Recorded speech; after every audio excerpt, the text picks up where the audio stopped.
So for me personally, switching out fragrance from all of my products was one of the most impactful things that I've done in this journey in terms of feeling better. So Yeah. I'm very happy to talk to you today since you're a professional in the fragrance space. I would love to know where your interest from natural perfume came from and maybe just a little bit about your history, your background, how you got into this. Yeah, absolutely. So my background is actually quite varied, but I've been in the natural beauty space now for 21 years. So I've had an interest in natural health probably since I was 13. I grew up with brothers who were into natural bodybuilding, and they always had I mean, not supplement magazines, bodybuilding magazines, and they were into supplements. And so I was always very curious about that side of life. And so I used to read all those magazines and got very heavily into, different diets and things in my teen years. Um, and so nutrition was always a big interest of mine, as well as natural cosmetics, which really wasn't a thing in the 90s when I had started exploring that. Aromatherapy was, so I got a little bit into aromatherapy in my teens as well. And then when I was about 20, I started to dabble with cosmetic formulations. I guess I've always been a person that's very curious about the why behind everything. And so I would buy skin cream and I would look at the product, like I would go to Target versus a department store and look at the ingredient label and think, well, hang on a second, it's kind of the same product. Why am I paying $5 compared to $20? And I started to look Yeah. at I started to look at the ingredients list and break it down and find out, why am I paying so much for skincare and can I do it myself? And so that sort of led me down a pathway of starting to make my own products, which there were a lot of duds, let me tell you, a lot of things that grew bacteria, and lots of friends who were like, this is nice, but can I hand it back because it's not so good? So I did a lot of that in my late teens, early 20s. All the while I was studying at university, I was studying to be a nurse, and then I switched over and I was studying social science, majoring in child and family studies. And so I had a view to initially be a nurse and then get into child psychology. And I'm very much into thinking about thinking and understanding the reasons people do what they do and human behavior and all of that sort of stuff. So that's a really big passion of mine. But when I was 24, 25, and I was all the while working while I was at university to support myself, I was working as a photographer. Um, I just kind of threw caution to the wind and thought, I'm actually not doing anything I really want to do, but I'd loved entrepreneurial stuff since I was a kid. And so I ended up deciding to open up my first store, which was, the concept was to sell ingredients so that people could make their own. Because even back then, I'm 40, what am I, 47 now. So at 24, I still had this idea that we're all being sold marketing hype, and how do I get everybody to get into making their own or understanding what goes into their own products? So that was the original concept for that store. How Um, neat that you were into ingredients so early on. That's yeah, it obviously a was. passion of mine too, and you were on to it soon because there's so much more that goes into buying clean buying Yeah, products, beauty products in general, than what's inside, exactly. which is the most important thing, and that's the thing that everybody overlooks. Well, and I think it's the thing we feel like we're not experts in, so we kind of leave it to the experts. But my Yes, exactly. my yeah, and my opinion of this is that I think, yes, we do need to leave some things to the experts, but it doesn't mean that we can't take a deep dive and understand why things are done the way they're done. And it also often takes someone who's not an expert to kind of find the holes and the gaps. And sometimes the experts are so focused on doing things the way they've always been done that nobody's quizzing them as to why they're done that way. Um, and so I have always been one to encourage people, as well as do it myself. Find out why that ingredient is in that food, or, what I remember, Andrea, listening to this story. This is a quick anecdote for you, but this will exactly describe the way that I think. Somebody said once that there was a recipe that had been passed down from one generation to the other for chicken soup. And in this recipe, it was take a whole chook, cut it in half, put it into the pot, with all the water, the salt, whatever, whatever. And sometime down the generation, somebody said, Mum, why do we have to cut the chicken in half? And she said, well, that's the way it's always been done. And this kid was not happy with the way it's always been done. And as they looked back through the annals of history, and I don't know if this is a true story or just a myth, but the only reason that chicken got cut in half was because they didn't have a big enough stock pot to put the whole chook. Yeah. So just because it's done a certain way doesn't mean it should be done that way. And so, my way of thinking and my way of encouraging people is always to say, um, dive deeper, find out why. And if you're not happy with the answer, then stamp your feet or make a different decision. It's So great that's, advice. And it also speaks to your entrepreneurial spirit. Makes a lot of sense knowing that yeah, about you. I think you absolutely. have And to then come from a different angle. yeah, exactly. And so just back onto the story, essentially what happened is I ended up opening 3 stores. They became Australia's first natural beauty store. So this was back in 2001. So we ended up Oh, with three nice. stores. Yeah, 3 stores in South Australia. Nobody was doing what we were doing at the time. You could only buy natural beauty of sorts in a health food store. Not even pharmacy was doing natural beauty. And even then, you Absolutely. really I had believe to, it yeah. because even in 2014, when I started, there was hardly anything. I can't imagine in Exactly. 2001. It's Yeah, totally there was, different. and it was a concept that kind of was blowing people's mind. People, our customers would either go all in and say, "Oh my gosh, nobody's doing this. We need to do this," and they were, really loyal, or they would say, "That I'm a bit suspicious. Like it sounds like, is it going to be full of bacteria because it's natural? Is it going to have Yeah. lack efficacy?" So so there was a lot of back then. There was very little curiosity, I would say, and there's a lot of skepticism about natural. So I've been now in this space for nearly 22 years. I ended up selling that business in 2007 and then taking 18 months, let's say, off, but actually 3 months off. And then the rest of the time was spent developing products for the next brand, which is One Seed that I operate now. And what And the reason just ingredients at that point in those stores, or you were selling products from products. wholesale? Okay. Yeah. So We'll so find over it. that 7-year period, yeah, over that 7-year period, I realized that raw materials, I mean, that was a passion of mine, but it wasn't a passion of many people. So we started introducing brands. There were very few brands around, but we started introducing brands that we could find. Some of them we actually imported from even Germany. There was a brand called Sante and Lagona, which is a German makeup brand, one of the OG organic, actually, I think it was certified organic back then, makeup brands. And a few other products. Just trying to think of some of the That other must have ones. been that must have been challenging to find these brands.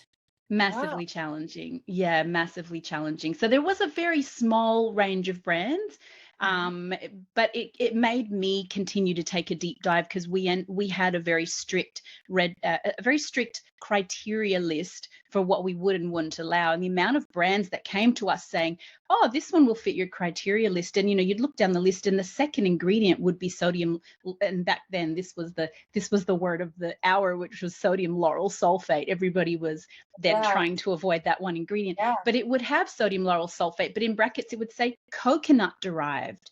And so even the industry was confused about what is natural and what is just, squeeze it from a coconut, make it go through all kinds of processes and become essentially a chemical, and then pop it in a formula and say that it's natural. So there was a lot of that back then, a lot of Oh, no. I see this on labels where it'll say plant derived. And I'm like, but wait, yeah. this is that does not take into consideration, like you're saying, how it's made Yep, and what. correct. Correct. And Yeah. a lot of ingredients start as natural ingredients. Yes, from coconut, you can derive a lot of different ingredients that can be used in skincare. But just because it's derived from nature doesn't mean that it is in any way natural at all. So you could take that coconut oil, let's say, and you could put it through a toxic chemical process of ethoxylation, and all of a sudden you have byproducts like 1,4-dioxane and all dioxane and all of these other ingredients, which now render this product, which no longer looks like coconut or operates like coconut, and you certainly wouldn't put it in your food or on your body if you knew what it was. But it no longer resembles coconut. So if you looked at the chemistry of that ingredient, it doesn't look like coconut anymore. So it's Incredibly probably a question. misleading for consumers. Incredibly misleading. Yeah. And I see this even now when I go to buy, especially in hair care, I see this a lot, where you'd say where the label, and there's a big name brand, which I won't mention, but in its brand statement and also in its name, it includes the words, let's say something along the lines of natural. And so consumers are thinking that it's natural. When I look at the ingredient list, it lacks transparency, and it says things like 98.6% naturally derived. And so if I was a standard consumer that didn't have a background in this, I would think, oh, that's only, that's less than 2% synthetic. But that's Right. not what it means at all. So yeah, Right. big passion area of mine. So yeah, so basically when I was running that company, we started to get people who'd made the switch to all natural products that they would buy from us. We were custom blending products for people on the spot as well. I started to get into product formulation in a bigger way. And then we started to see people coming in with their perfumes saying, I love this, a YSL opium or whatever it is. Can you make a natural version? And I thought, oh my gosh, that's not my area of expertise at all, but it got my brain working. And we started working on perfume formulae. So when I sold that business, I just went headlong into researching natural perfumes and what was the difference between aromatherapy and perfumery and all of that stuff. So we launched in May 2009 with our first 3 perfumes for one seed. Which three were those? That was freedom, courage, and hope. Now, we've changed the formula for hope since then, but freedom has stayed exactly the same. And courage has changed very, very slightly, but freedom is still in our top 3 bestsellers, and it has been now for 14 years. So that's Wow, pretty that's exciting. neat. Yeah. That's really Yeah. cool. Yeah, the perfumes smell amazing, and I got so interested in this brand because I've tried natural perfumes, and the smells of these, they smell so good. They don't smell like something that's totally different from perfume. I think that Yeah. it's a easier transition than you would think. So Yeah, that's and been that's really, thank you. Thank you for saying that, because that's really a big part of what we do. I I mean, there's absolutely a space for, essential oil roll-ons and beautiful little products that you can buy at a little farmer's market or boutique market and so on. There's a place for all of that. But for people who want to um do a sideways trade with their perfume, there's very few brands that offer that, and that's really the so space few. that we want to fill. Yeah, You absolutely are feeling it, and it's not the thank same to you. use a roll-on of essential oils. And I think that a lot of people assume that it would be, and then maybe they get disappointed with the results. It's Yeah, not the same as something like you're offering. It's really wonderful. Can you thank you. talk about how it's made, how the perfume is made, just like an overview of the components and why it's different from like an essential Yeah, oil? yeah, absolutely. So, do you want me to talk about how we make perfume versus how, let's say, an aromatherapy type of fragrance is made? Is that the question you're asking me? Oh yeah, I think that would be interesting. Yeah, I'm curious. Yeah. Yeah. I mean, one of the biggest differences is that we work to perfume, a perfume type of formula. So we're not looking at just basically taking ingredients that smell nice and putting them together and having a therapeutic benefit. Like, let's say you take patchouli and rose and sandalwood, and they all smell beautiful and they smell beautiful together. You would just put them in at, let's say, 1 to 3% in a jojoba oil base or something, and then you'd have a functional product, which is going to calm your nervous system and make you feel grounded, etc. But it isn't a perfume. So when we make perfume, there's a few things that we do different. One is that we don't just use essential oils. So essential oils meaning the ones that you typically find: lavender, cedarwood, sandalwood, all of that stuff. Our palette is about 450 different ingredients, and that absolutely includes essential oils. It includes tinctures, that some of them that we make ourselves, like out of black tea leaves, out of seashells, out of rice. We also have like a basmati rice tincture in our Seeker perfume. So we get a bit creative with ingredients that we use. We're also using some attars, which are like a co-distillation in a big copper vat with sandalwood. Done. This is how it's done in India. We're using absolute, and we're also using some natural isolate. So a natural isolate, and this has really been a big game changer in the natural perfume space.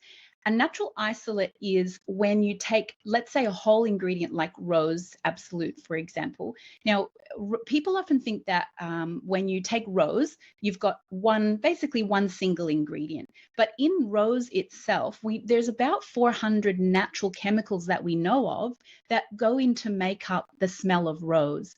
So when you're using a natural isolate, essentially what happens is that that whole ingredient gets put into a particular type of machine, which vibrates all the molecules apart, and you can isolate one particular natural chemical from that rose oil. So it could be something like citronellol or rose oxide or any number of other ingredients.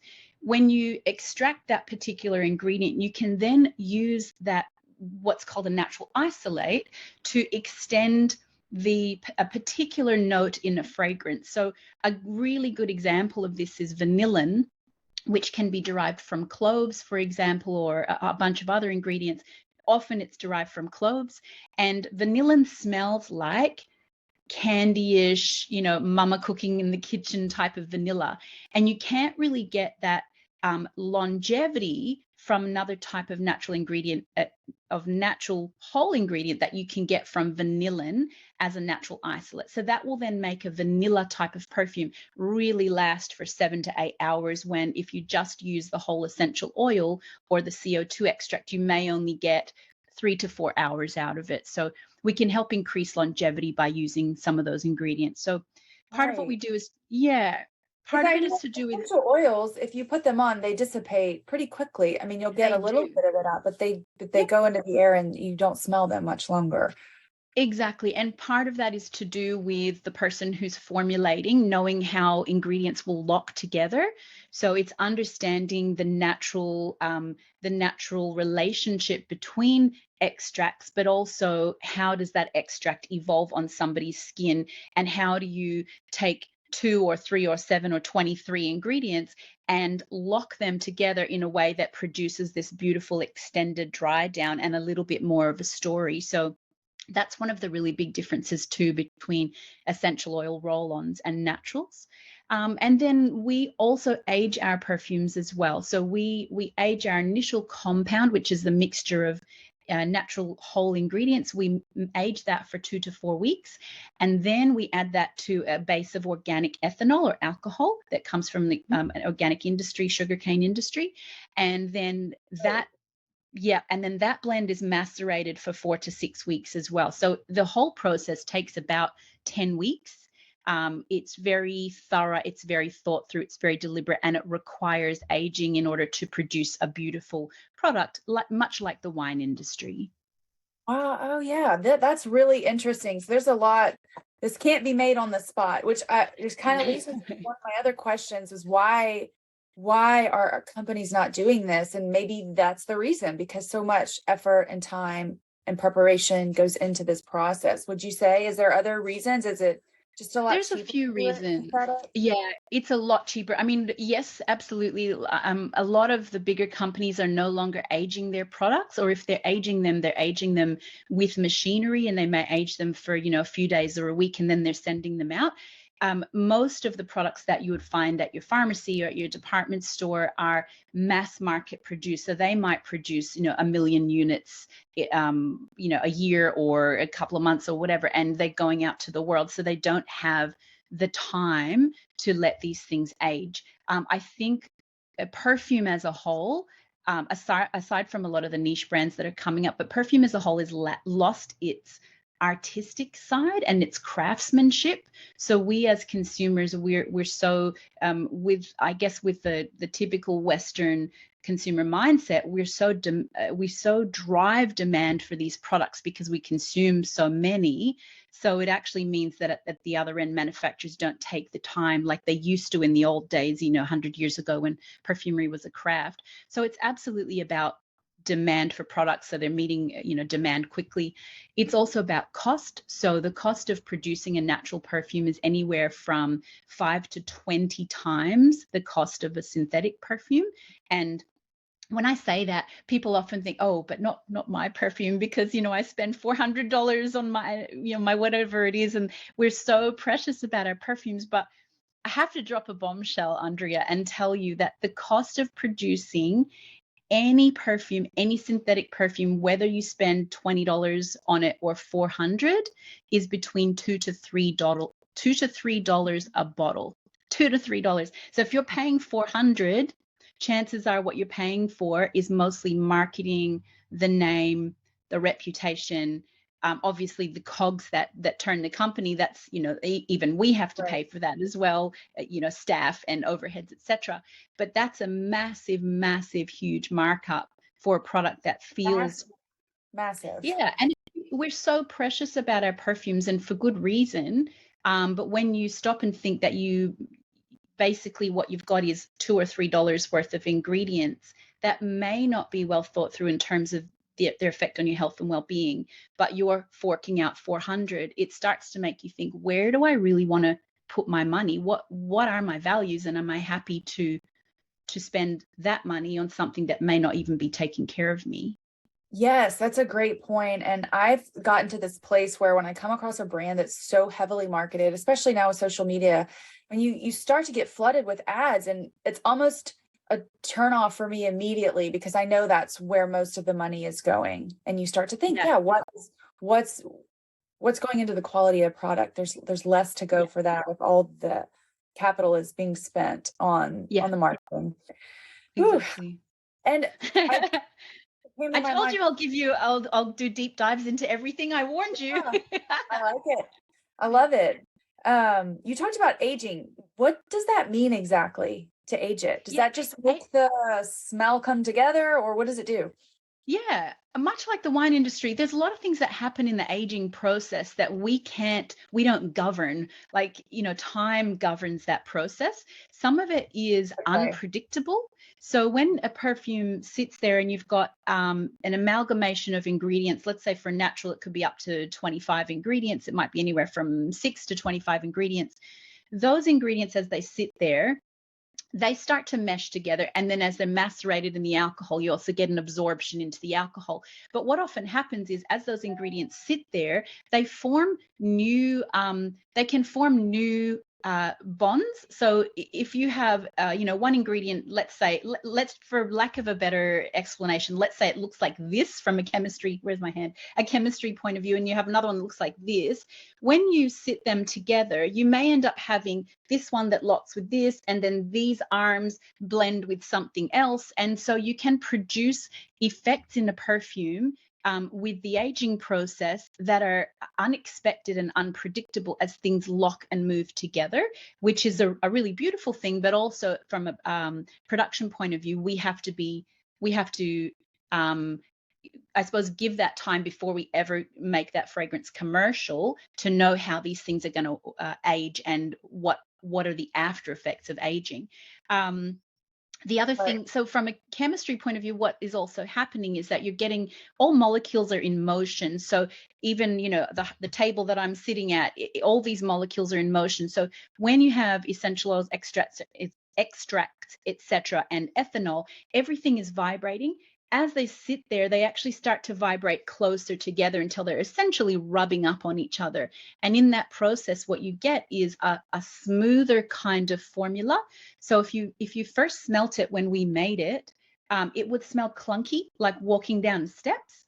But after the aging process, it's like going down a slide. Okay.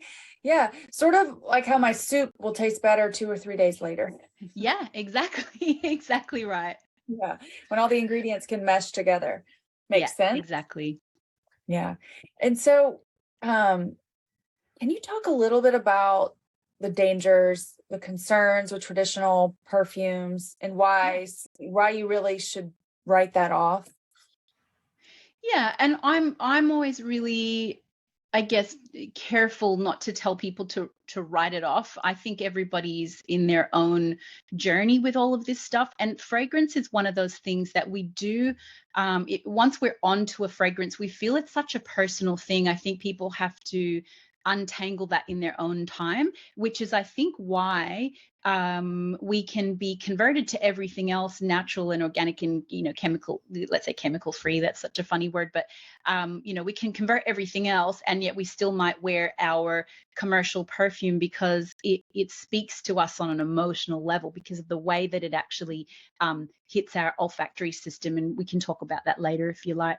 Now that I'm off on a segue, I've forgotten what the original question was. That's okay. I was asking, really, what are the dangers with like traditional perfumes? Yeah, And obviously there are, like you're saying, it's a complicated issue, but if you want to just touch on sort of the yeah. high level of why you wouldn't want to use a traditional synthetic. Absolutely. Yeah.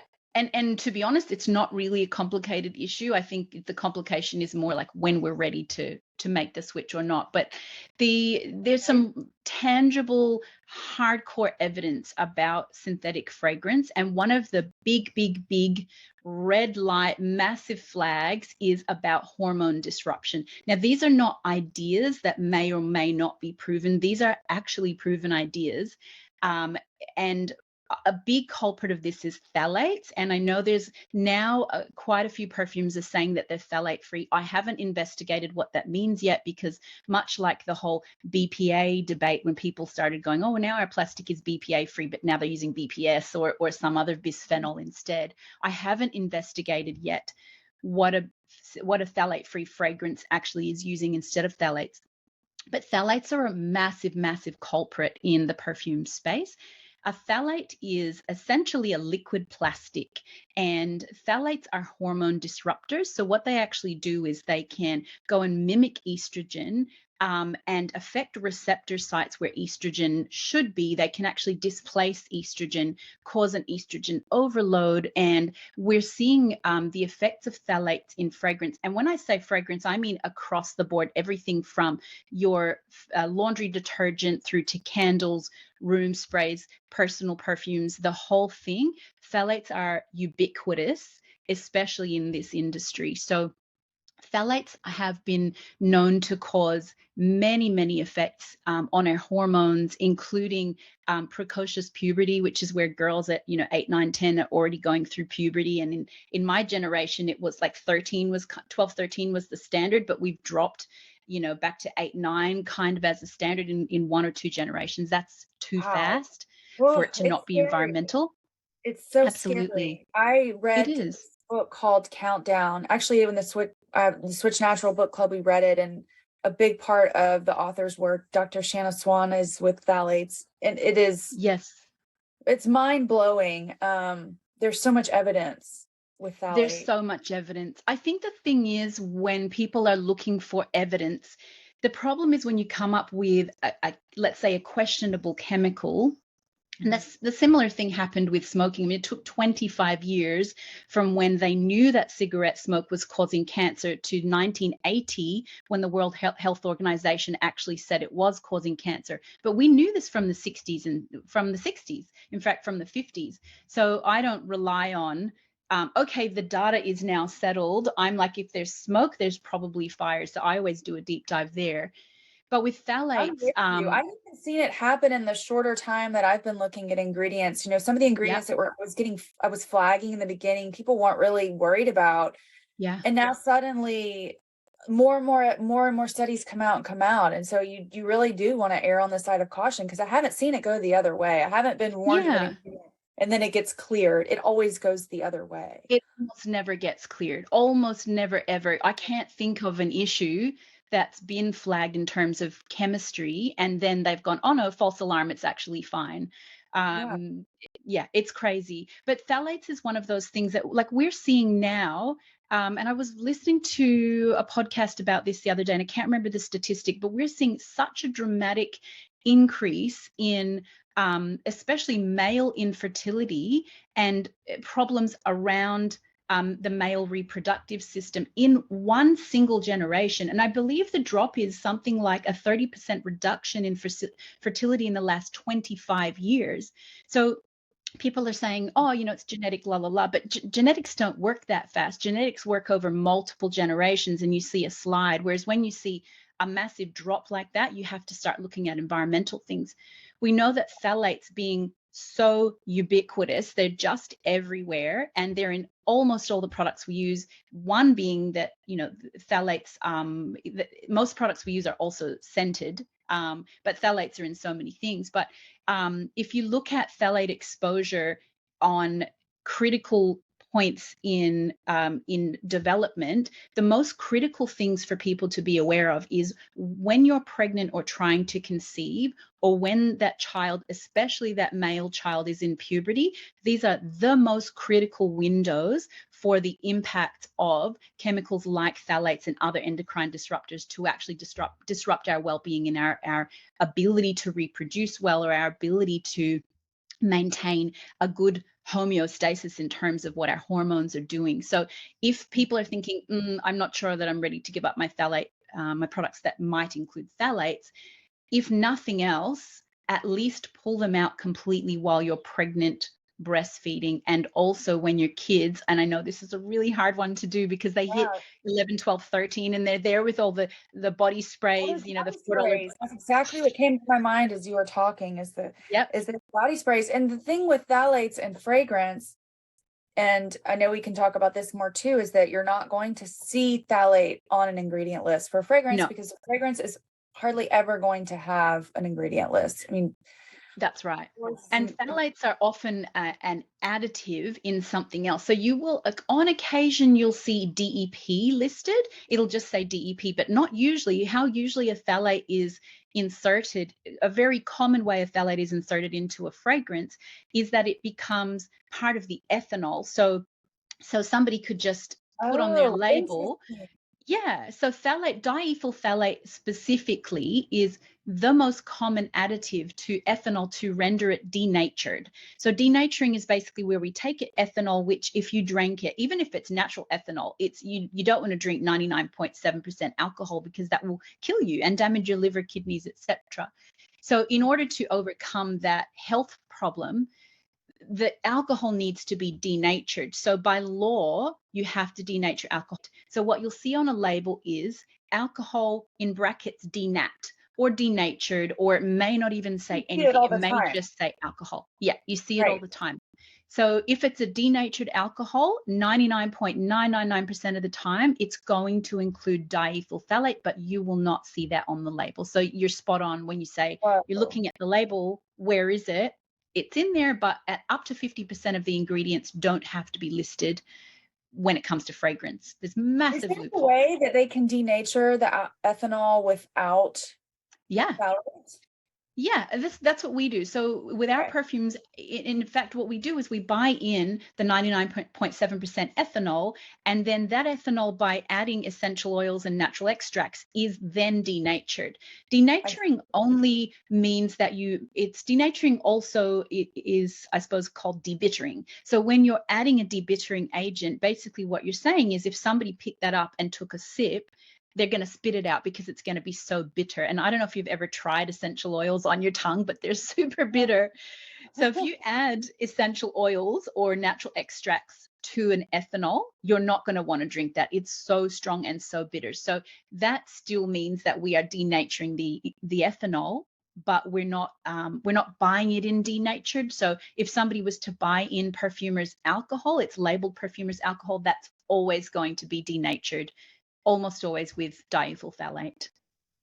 So if someone were to see alcohol denate on an ingredient list, Yeah, would you automatically cross it off or would you? automatically cross it off. Okay. Automatically. And there are some companies that are using natural extracts in their formula but are still using denatured alcohol. So for those companies, my thought is they probably don't quite understand that there is a way to denature ethanol without using perfumer's alcohol and buying it in that way. I would almost, as a consumer, I would be going to that company if you love them and saying, hey, I'm so excited that you're using all natural extracts, but why are you using denatured ethanol? Because that probably has phthalate in it. Can you? And most companies, if they're really trying to do the right thing, will probably flag that themselves, and hopefully they'll go back to the drawing board and have a look at why they're using denatured ethanol. But it's always the case. And the question to ask then is,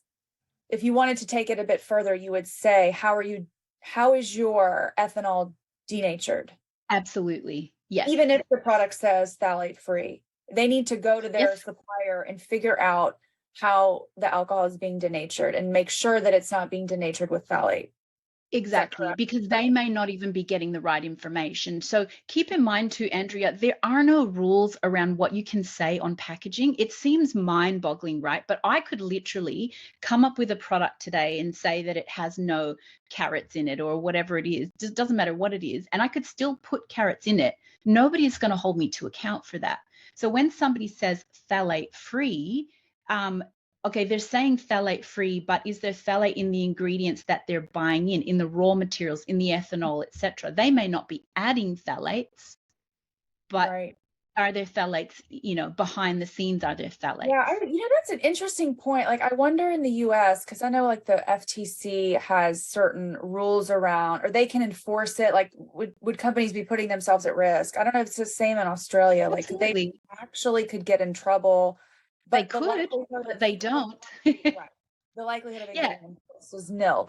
Yeah, Yeah, well, exactly, because there's so many brands and there isn't really no governing body that's going around and randomly testing things. right, So it right. really it comes down to consumer awareness, and a consumer might say, hang on, this is supposed to have rose oil and I can't smell rose. Like, it's a rose's perfume or whatever it is.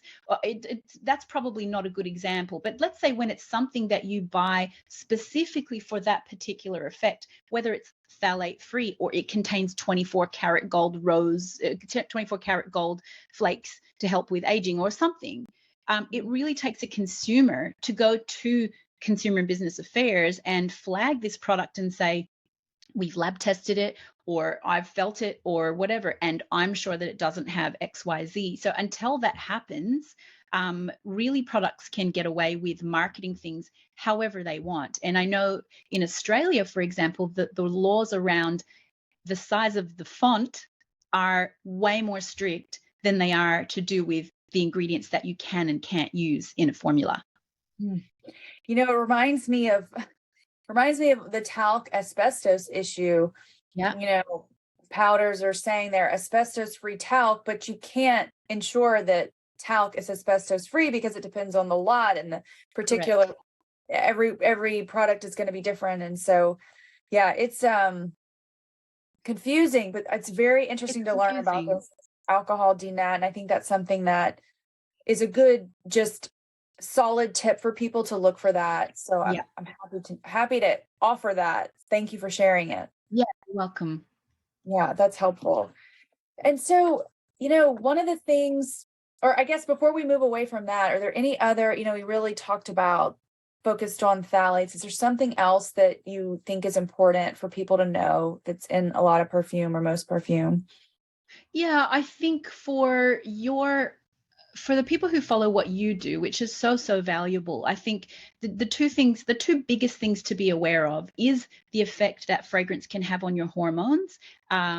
And phthalates, yes, there's other endocrine disruptors as well, like UV filters and so on, and they often will be listed. Some of the colors are also, some of the colors that are included may be listed, and they can also be endocrine disruptors. So there's multiple endocrine disruptors other than phthalates. So if nothing else, I would suggest that consumers look for a product that's going to have a minimum of endocrine disruptors in them. And there's lots of data these days online, and I know we include a few references and links and so on in our journal on our website as well. So yes, just be aware of the effect on your hormones. And so if you are somebody who's trying to get pregnant or has had hormonal difficulties over the years, or has hormonal cancers in in your family, that would be something I would be saying, hey, it's probably a good idea to look for a product that is 100% natural, and then you know you're not going to be getting any endocrine disruption. The other thing to be aware of is fragrance. So even if a product says that it uses natural, unless it says it's 100% natural, then what's being used in that product is going to include synthetics, absolutely. So the way that you can tell is that you'll see the term fragrance it'll just say fragrance, basically. It won't say, fragrance including these 7 extracts or whatever. It's just going to say fragrance. Now, some natural perfume brands are still using the term fragrance and not disclosing their ingredients, and they are allowed to do that by law. More and more, we're slowly seeing brands come out and have a transparency policy, which is really, really good.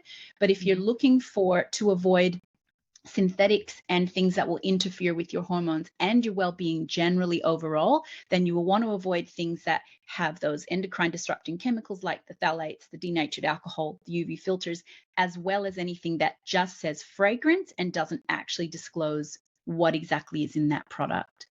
That's what I would say. Awesome. That's great advice. I think especially with fragrance, transparency is so important. It's just not one of the things that you can gloss over because so much can be in there and there's so much not to know. And all the more reason to get to know a brand, which is another reason Yeah. I'm so glad you're here talking, is actually getting to know the brand and who's behind it and what's going on behind the scenes is just so Yeah. important with fragrance.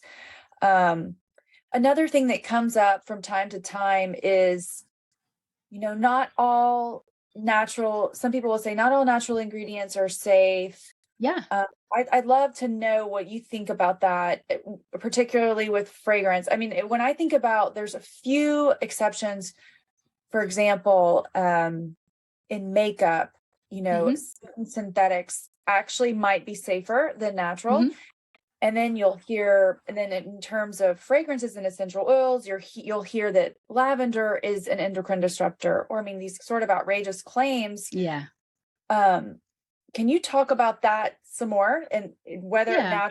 how natural is better or isn't in certain circumstances with perfume? Absolutely. Yeah. And I think this is an important conversation as well, because I think anybody who says everything that we sell is perfectly safe for everybody, it doesn't matter if it's oats, it's not even safe for everybody. So Yeah. one of the things I would say is that everybody, we can all be susceptible to allergies and intolerances to natural ingredients. And I think most of us have experienced that. We all either have a food allergy or a food intolerance and so on. And that could be a whole organic something or rather, and we can still have an intolerance or a reaction or get hives from it. So just because something's natural doesn't mean it's innocuous. And to that end, I would say that if you go to a herbalist or a naturopath, you know that the way they often help your body come back into homeostasis or have a net benefit on your hormones to bring your hormones back around to normal, is by using herbs. So herbs are super, super potent and powerful. When you're talking about something like lavender, and I know there's been research on and off, I'm not discounting the research at all, but I often look at who's driving this research, because often it seems like when certain chemicals are in the media and there's scrutiny around certain chemicals, we get almost like a reaction from industry saying, oh, but rose oil can cause skin reactions and lavender can cause endocrine disruption. So it's almost like backlash. So I take it a little bit with a grain of salt, though I think there is some truth to it. If you are there are absolutely natural extracts that can affect your hormones, and that's only a problem if you're somebody who's experiencing, let's say, PCOS or endometriosis or whatever, and it's out of control and you're trying to minimize your exposure to everything. I would say for somebody like that, get rid of every scented everything in your life and try to bring your body back to a natural homeostasis without interference, either from synthetics or naturals, and just go with the herbal extracts, the supplements, the dietary stuff that your naturopath would say, for example, until you get better. And if you're pregnant, there are certain ingredients that it can include lavender. There's data to say lavender doesn't have an impact. There's data to say it does. I know when I was first looking at aromatherapy, lavender was one of those ones we suggested people should use during pregnancy. And like the data comes in and out, and it gains and loses fashionability. But absolutely, things like clove and cardamom and clary sage, things that are more herbal in nature, tend to have what we call amenagogue properties. So they can bring on a woman's period, for example. They can try to balance out hormones to where your hormones are, right for your body. And you don't want to be doing that when you're pregnant or breastfeeding. So there are many reasons why people might not want to use essential oils at certain times of their life.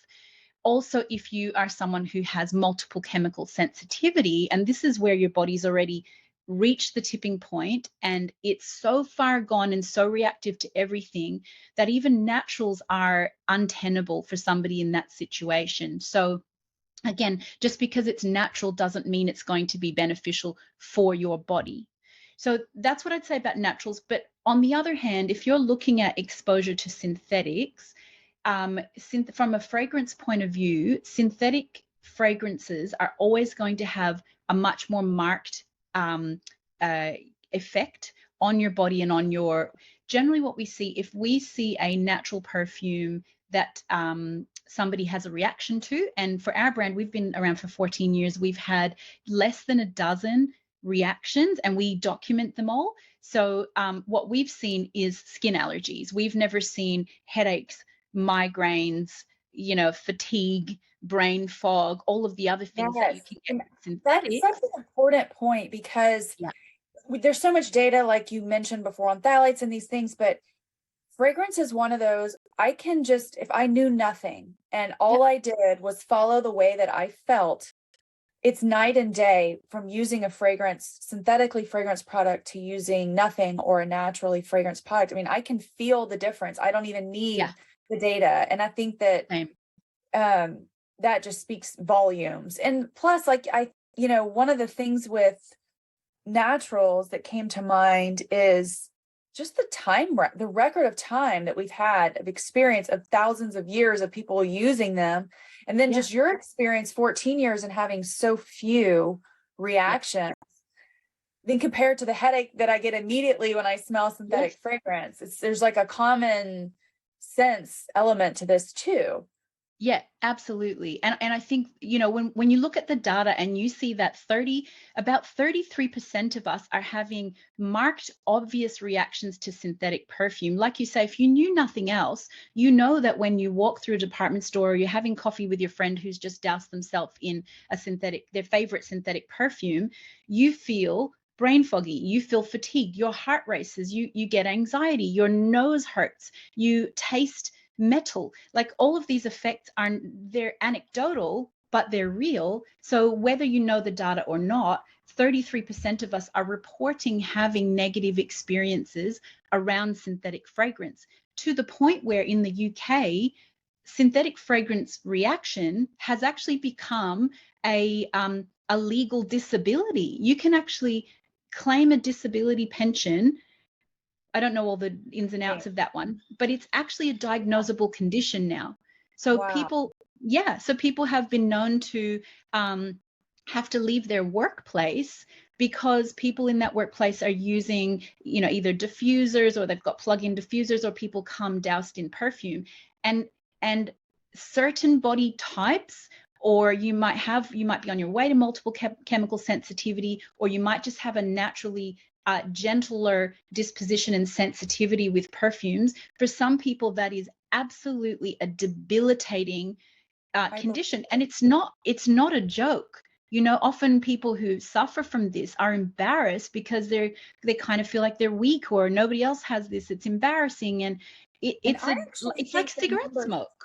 yeah, I think the numbers probably actually higher because, and especially if someone's listening and they haven't really, they're just getting into this world or journey, until you are separated from it, you don't realize how strong it is. So I think that a Yeah. lot of the people that are just not having reactions haven't taken a step back yet. And once you do, you are just blown away. When Yeah. And I think a have really you done good test. anything?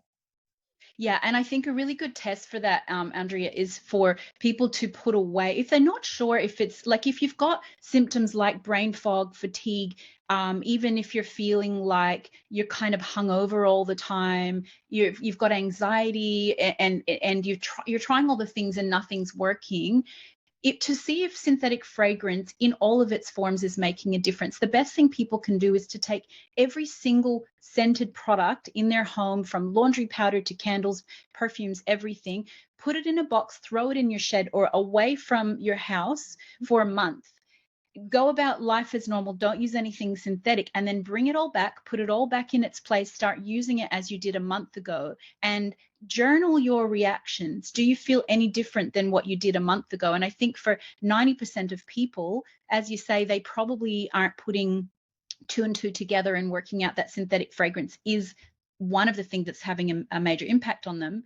But after doing that little test, a lot of people find that it makes the biggest difference. And they say they can't go back. We hear it all the time. People who make the switch, get rid of all the synthetics, and then maybe they try again their favorite perfume, or they're around their friend for coffee and she's wearing XYZ perfume.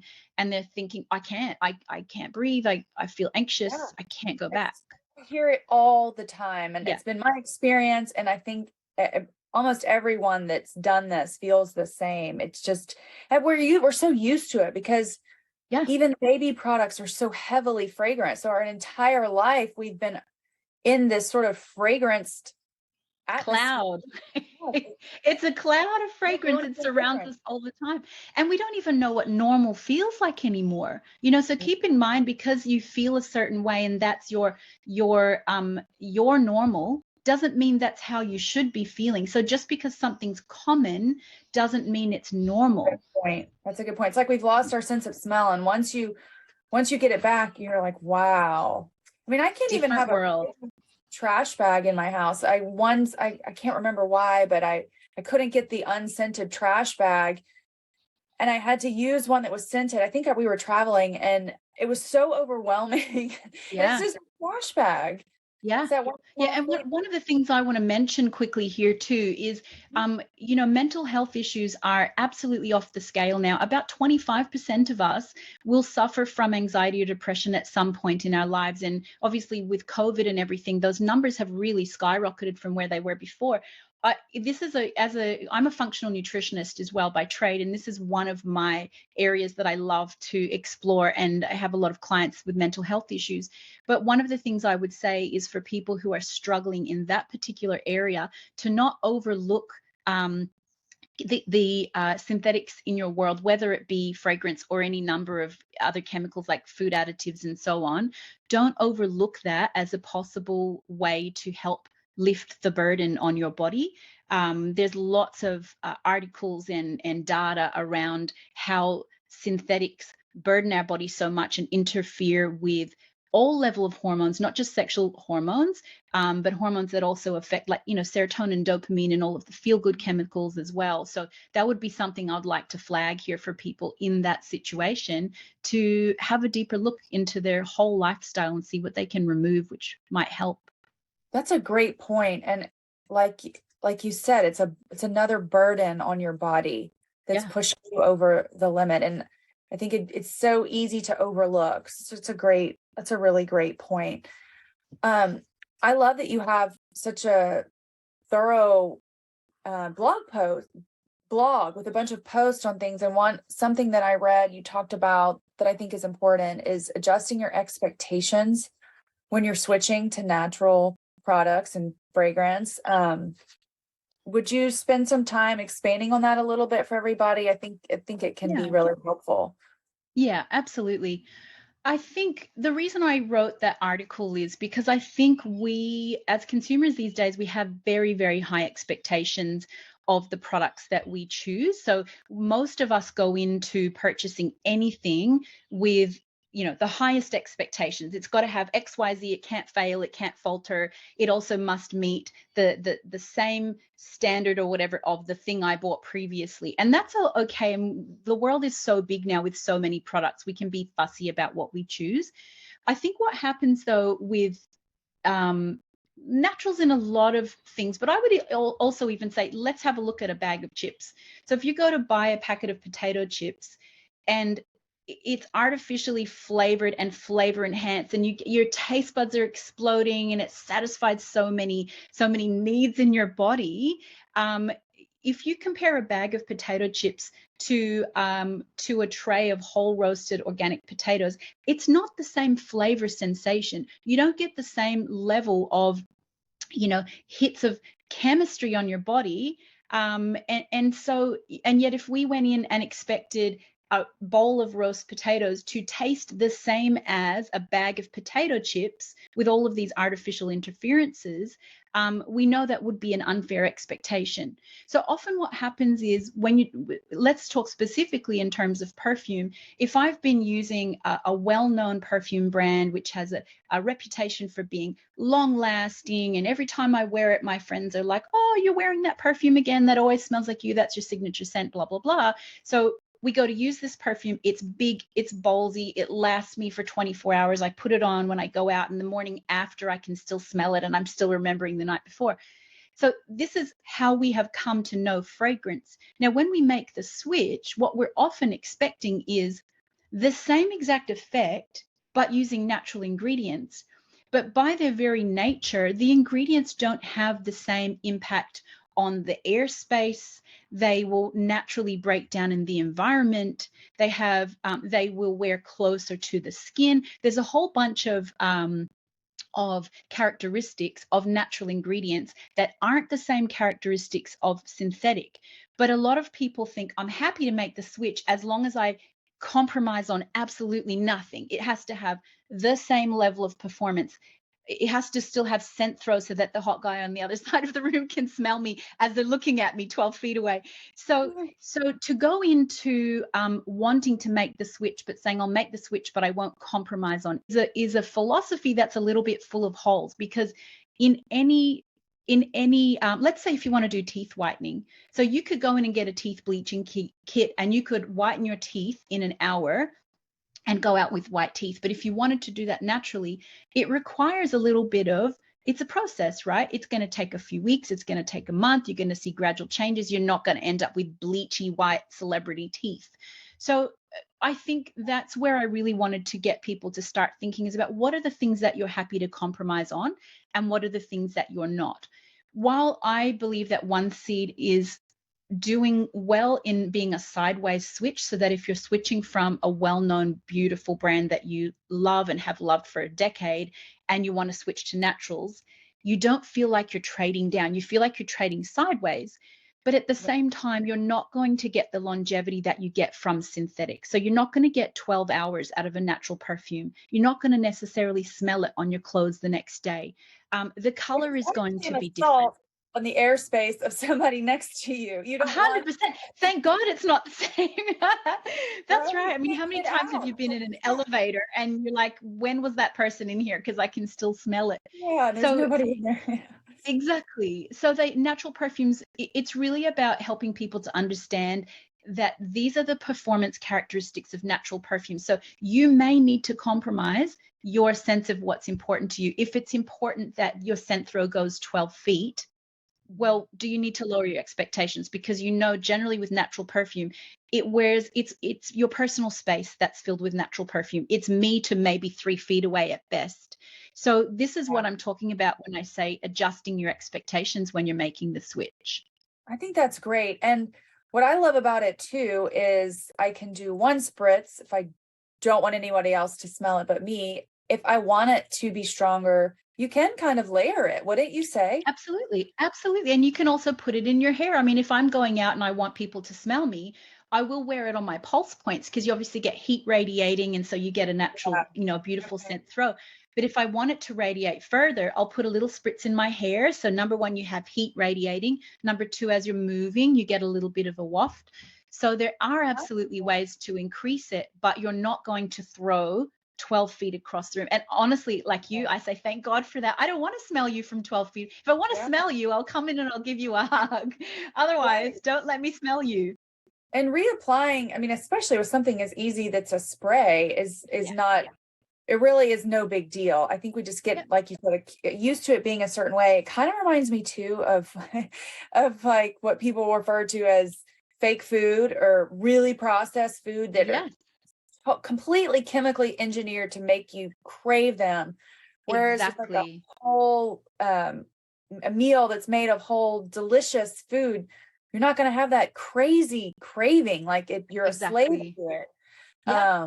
It's just these And I would extreme. say absolutely. And I would say one of the really good examples here is deodorant. How many people say, "Oh, I've tried natural deodorant. It didn't work. I've gone back to my That's a Rexona or what, And yeah, there's a reason that it works differently. We're not blocking our pores. We're actually letting our skin breathe, and we're letting our lymphatic system drain and all of that stuff.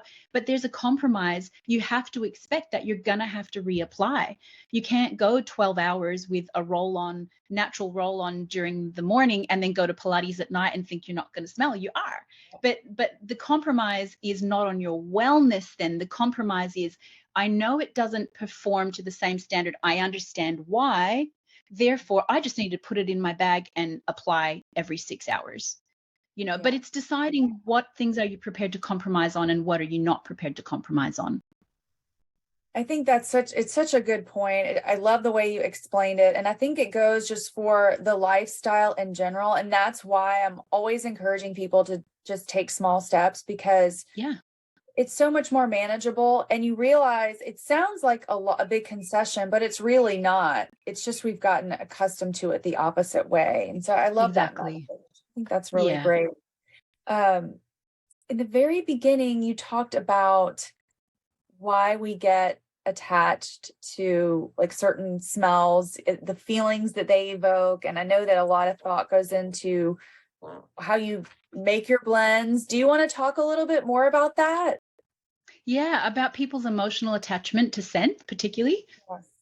Yeah, one of my pet areas. I actually gave a lecture recently to a marketing agency just on this topic, and I could talk about it for hours, let me tell you. Um, Basically, it comes back to how our bodies are organized. When we smell, we are actually having an impact on, so our olfactory system, which starts in our nose, connects to the region of our brain that's connected to emotion and memory, but also behavior. So we are actually conditioned from, I suppose one of the things to know is our sense of smell exists from birth. So the way that we understand the world is so ingrained in us as an instinct that we sometimes forget it even exists, and we forget that it's a driver of our behavior and our moods, etc. But from birth, we're conditioned.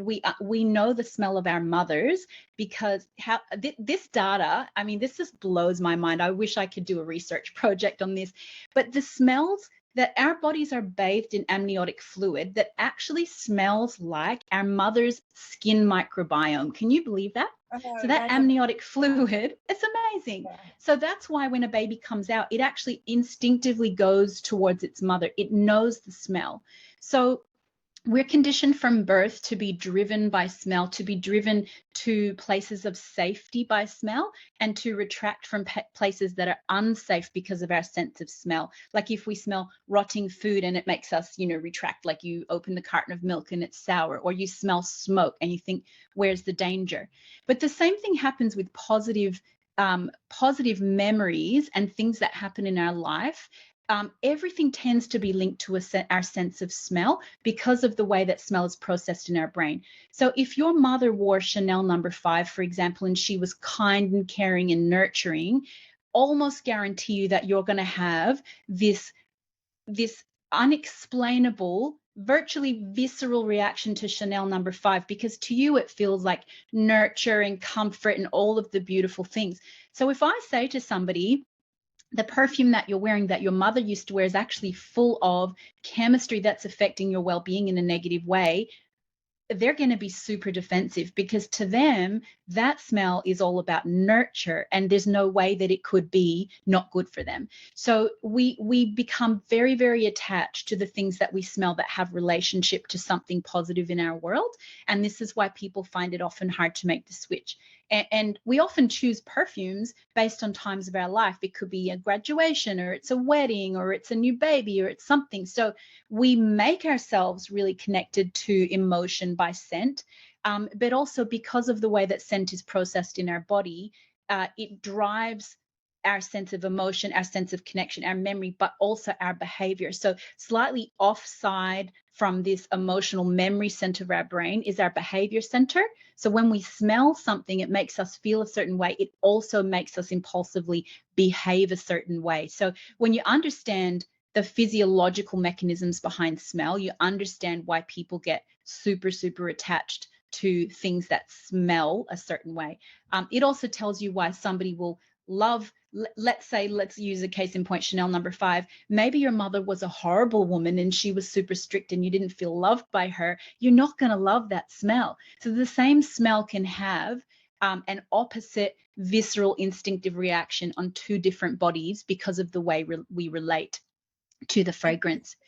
Yeah. So when And we make, just knowing that, I think, can make people a little bit more open to switching once you kind of understand why you feel so yeah, attached. yeah, it's worthwhile unpacking, absolutely. But having said that, those memories are very hard to switch off. And we do develop kind of a catalog of scent in our brain. How many times have you been walking somewhere and you stop and you think, oh my gosh, this is me when I was 7 and I was at my grandfather's farm, or I was in this bookshop? Like memories that just fly out of our catalog like that. So we're so emotionally connected.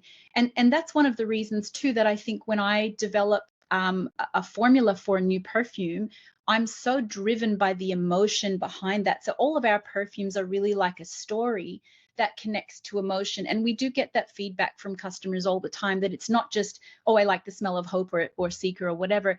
It does something to them on an emotional level for a lot of people. A lot of that is connected to the ingredients that we use that have beautiful connotations, like the use of vanilla, which often makes people feel safe and nurtured and secure.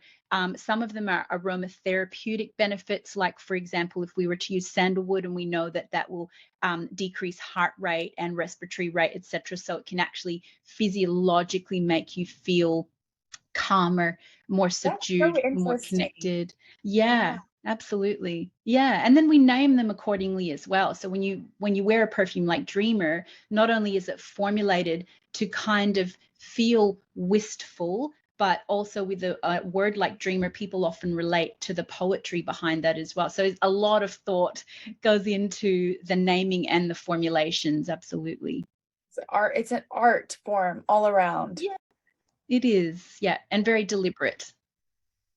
It's wonderful. I You've given so many tips throughout this conversation. And my last question for you is going to be tips for someone trying to switch to natural perfume. You've offered so much already. Is there anything else that you would want to add?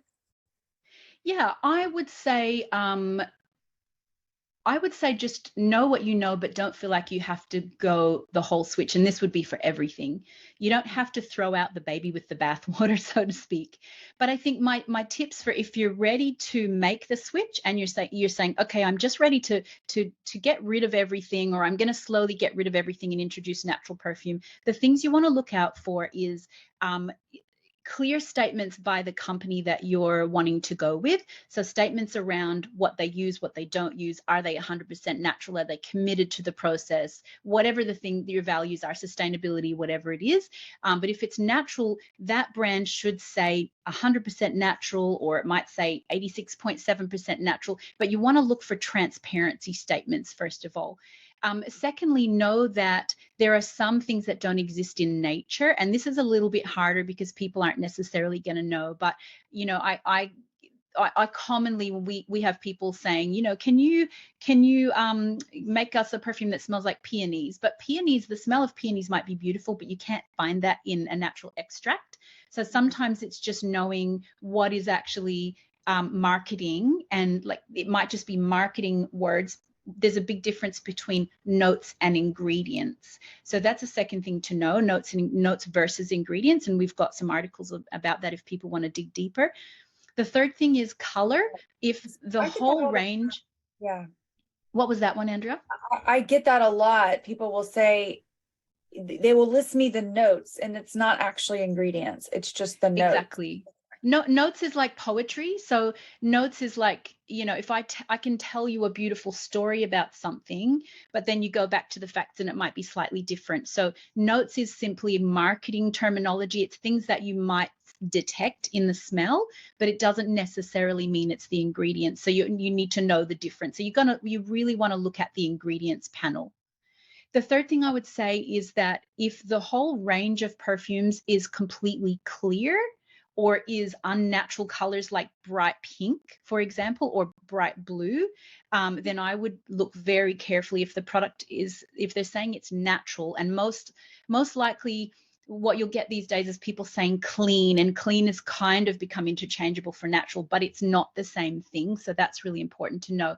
Natural perfume will have a great variety in the color. And if the fragrances are clear, all of them are clear, then you can know that they're not using all natural ingredients, because naturals always have, isolates won't always have, but 90% of naturals will have deep, intense color, like reds, yellows, even browns. Occasionally you'll find a green, and there's only like 2 blue ingredients that exist in nature for natural Okay. perfume. Yeah, but if it's bright pink, if you've got a bright pink and a bright blue and a bright whatever, and they're all kind of like fluorescent color, or they're all clear, then I would do a little bit more deep diving, but I'd suggest that that would be a brand to avoid. And lastly, just look for terminology that's trying to deter you from transparency. So if we're just using words like clean, sustainable, vegan, and vegan is a really big one because people think that vegan means from plants, but it doesn't. So just be aware of the way that that products are marketed. And I would almost ignore the marketing, and I'd go straight to brand statements, transparency statements, and ingredient lists. That would be Awesome. my quick tips. Those are great. I love all of those. Very, very helpful. Good to know about the clear. That's not one I would have picked up on. That's Yeah, a good tip. This has been so much fun, Liz. I've learned it a lot. has. Thank you so much for being open and taking the time to talk to me today. I really enjoyed this a lot. Absolutely. That's my pleasure. And I love the work you're doing, Andrea. And I'm so glad there's somebody like you who's deep diving for people and, uncovering stuff and isn't prepared to stop at what does the label say. And I just commend you for everything you're doing. I wish you massive, massive success and growth in what you're Thank doing. You're you. just going to need a bigger team to keep Oh, doing all the thank you. research. You're so nice. Thank you. That means a My lot. pleasure. My pleasure. Let's talk soon. Thank you. Absolutely. See ya. Thank you. Bye-bye.